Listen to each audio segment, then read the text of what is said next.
All right, let's just skip the usual pleasantries today, because we need to jump straight into one of history's absolute greatest military engineering feats.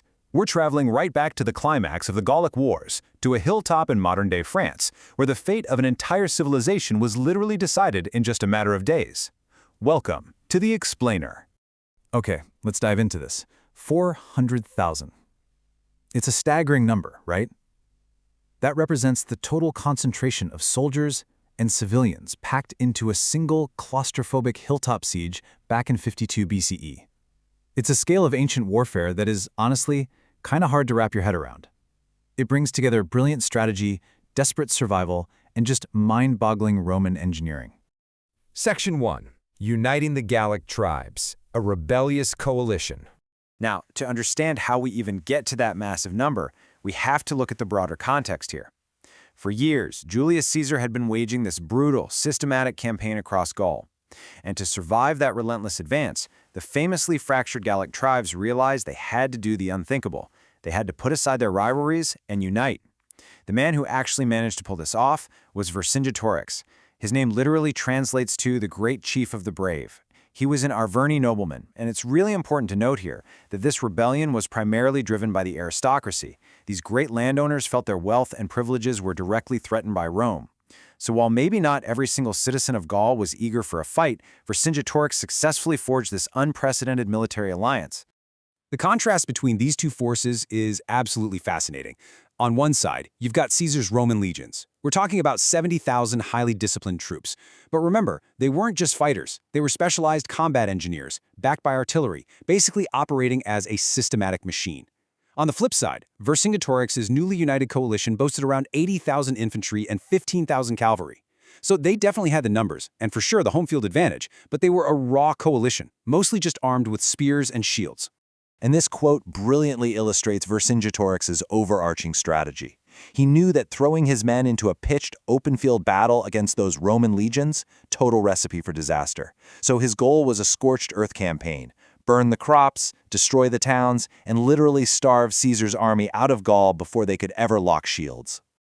Moving on to the trap at Alesia, a high-stakes standoff. So this tense cat-and-mouse game across the countryside finally culminates at an impregnable hilltop fort, an oppidum, called Alesia, over in modern-day eastern France. It was heavily fortified, surrounded by rivers, and these incredibly steep slopes. Vercingetorix basically dared Caesar to try and take it, and well, the trap was sprung. In September of 52 BCE, Vercingetorix entrenches roughly 95,000 men up there. Days later, Caesar arrives, takes one look at that steep hill, and realizes a direct assault is just suicide. Instead, he starts surrounding the base to lock them in. But under the cover of nightfall, right before the Roman lines are completely sealed, Vercingetorix actually manages to slip his cavalry through the gaps. Their mission? Ride out to the neighboring tribes and summon a massive backup force. But inside Alesia, the clock is ticking loudly. Vercingetorix has this massive army, sure, but he only has 30 days of rations. The situation got so incredibly desperate that he made the brutal call to expel the civilians from the fort.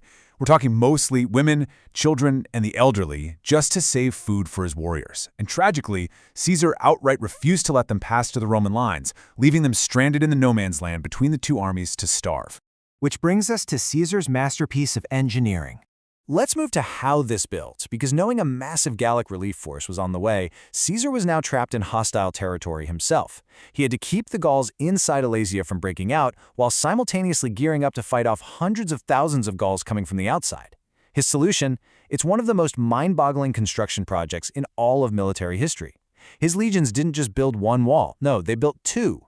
Step one was the circumvallation. That's an 11-mile inner ring to keep Vercingetorix completely trapped inside.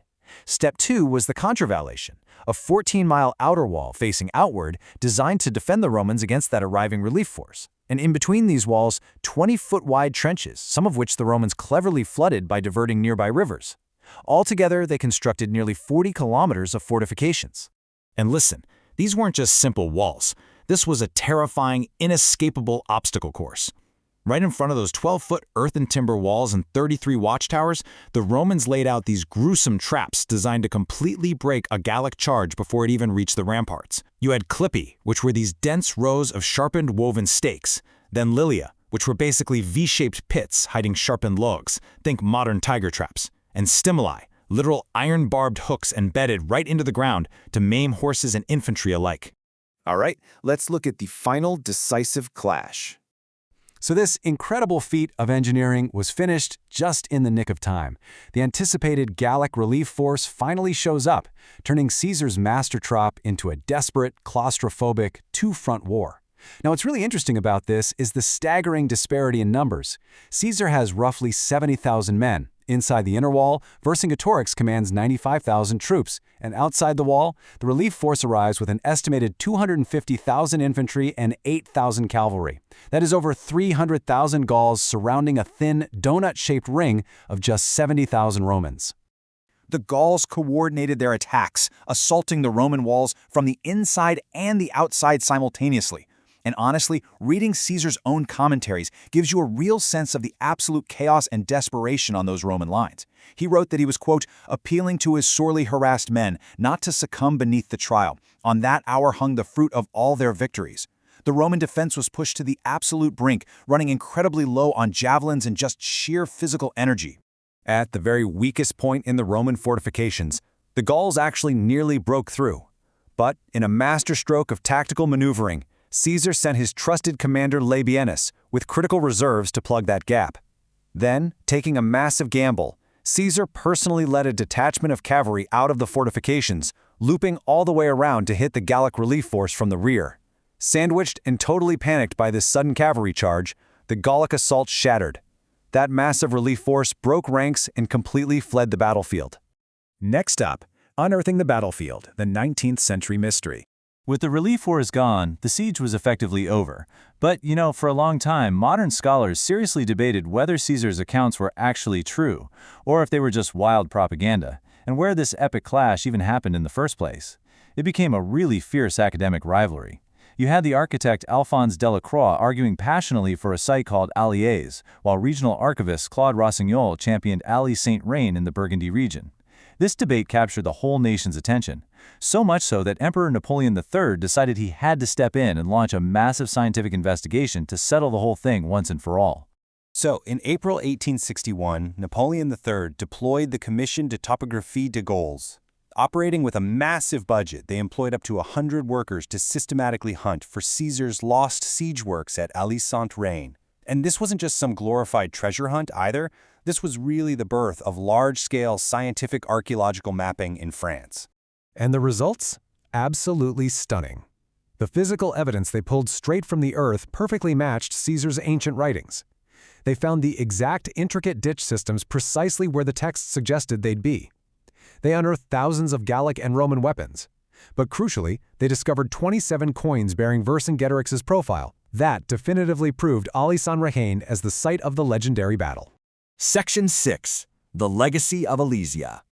The very day after the relief force fled, Vercingetorix, wearing his absolute finest armor, rode into the Roman camp and surrendered unconditionally to Caesar. He was taken to Rome in chains, languished in prison for 6 long years, and was ultimately executed.